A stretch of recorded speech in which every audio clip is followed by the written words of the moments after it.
निर्मला सीतारमण देश की पहली महिला वित्त मंत्री हैं। ये भारतीय संस्कृति में रची बसी हैं। ये साड़ियों की जितनी शौकीन हैं उतनी ही शौकीन कलर चॉइस की भी हैं। दरअसल निर्मला सीतारमण की पर्सनालिटी की यूएसपी उनकी हैंडलूम और सिल्क साड़ियां हैं। 26 जनवरी 2023 को वो बजट से पहले होने वाली हलवा सेरेमनी में दिल्ली के नॉर्थ ब्लॉक में हरी और पीली कांजीवरम साड़ी में नजर आई थी। उनके बारे में कहा जाता है कि वे खास मौकों पर ज्यादातर संबलपुरी इकत कांजीवरम की साड़ियों में दिखाई देती हैं। एक्सपर्ट्स की माने तो Nirmala Sitharaman good luck colours का भी खास ख्याल रखती है। बजट पेश करने के दौरान भी गुड लक कलर्स को नहीं भूलती, लेकिन काले रंग से उन्हें परहेज है। ब्लैक कलर की साड़ी में उन्हें शायद ही लोगों ने देखा होगा। ब्लैक कलर उनके लिए रेयर ऑफ द रेयरेस्ट जैसा मामला है। निर्मला सीतारमण ने अब तक 5 केंद्रीय बजट पेश किए हैं और हर बार कलर्स का खास ख्याल रखा गया है। ऐसे में आज हम आपको 5 PM के 5 का तड़का में ये बताएंगे कि निर्मला सीतारमण किस बजट सेशन में कौन सी साड़ी पहन चुकी हैं और इसके पीछे का राज क्या है। सबसे पहले बात करते हैं 5वें नंबर की। निर्मला सीतारमण साल 2019 में पहली बार वित्त मंत्री बनी थी। तमिलनाडु की मूल निवासी निर्मला का साड़ी प्रेम जग जाहिर है। कहा जाता है ना, अपने पहनावे और आपकी पसंद के रंगों में आपकी सोच भी साफ दिखाई देती है। हालांकि ये अपवाद में भी आ जाता है और कहीं कहीं ये सोच उल्टी हो जाती है। रंग या पहनावे के अनुसार सोच नहीं मिलती, लेकिन निर्मला सीतारमण इस मामले में भारतीय संस्कृति की प्रतिमूर्ति हैं। उनकी साड़ियों से निर्मल सोच झलकती है। वित्त मंत्री बनने के बाद निर्मला ने साल 2019 में पहली बार बजट पेश किया था। उस समय इन्होंने साल 2019 से 20 का बजट पेश किया था। निर्मला सीतारमण ने अपने पहले बजट में रानी कलर की साड़ी पहनी थी।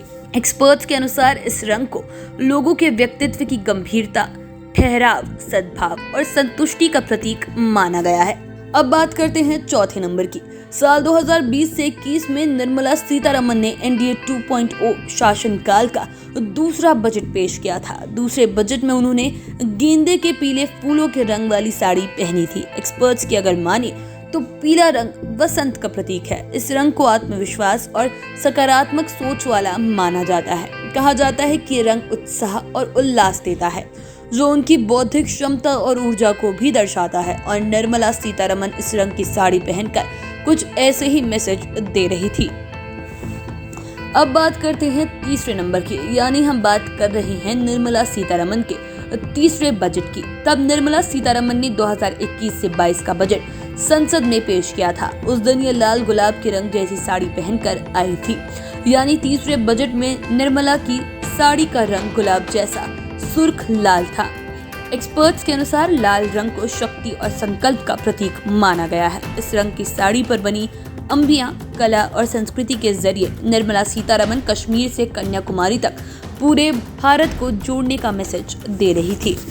अब बात करते हैं 2रे नंबर की। 2रे नंबर पर निर्मला सीतारमण के 4थे बजट की चर्चा होगी। तब निर्मला संसद में बजट पेश करने के लिए फिर एक नए रंग की साड़ी में पहुंची थी। साल 2022 में 2022-23 का फाइनेंशियल ईयर का बजट पेश किया गया था और इस दौरान निर्मला सीतारमण ने ब्राउन कलर की साड़ी पहनी थी। एक्सपर्ट्स के माने तो ब्राउन कलर यानी भूरा रंग ये महसूस कराता है कि आप जड़ से जुड़े हुए हैं। ये कलर धरती का माना गया है, यानी धरती का ये रंग व्यक्ति को अपनी जड़ों से जुड़ा महसूस कराता है, जिसमें देश के आम और खास सभी शामिल है। इतना ही नहीं, ये रंग सुरक्षा से भी जुड़ा हुआ है।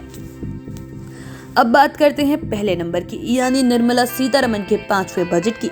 साल 2023-24 का बजट 1 फरवरी 2023 को पेश किया गया। संसद में इसे पेश करते हुए लगभग 86 मिनट्स यानी लगभग 1 घंटा 26 मिनट तक इन्होंने भाषण दिया। इनके बजट भाषण के दौरान प्रधानमंत्री ने 124 बार मेज थपथपाई, लेकिन लोगों की नजर तो वित्त मंत्री की साड़ी पर ही लगी थी। निर्मला सीतारमण ने साल 2023 से 24 का बजट पेश करने के दौरान लाल रंग की संबलपुरी सिल्क साड़ी पहनी थी। इसे टेम्पल साड़ी भी कहा जाता है, यानी इस बार इन्होंने 2021 के रंग को दोहरा दिया था। दरअसल निर्मला सीतारमण ज्यादातर मौकों पर साड़ियों में ही नजर आती हैं और वित्त मंत्री बनने के बाद इन्होंने अपने पहनावे में कोई बड़ी तब्दीली नहीं की। साड़ी पहनकर वो आम भारतीय होम मेकर जैसी ही लगती हैं और एक्सपर्ट भी मानते हैं कि निर्मला पर साड़ी काफी सूट करती है।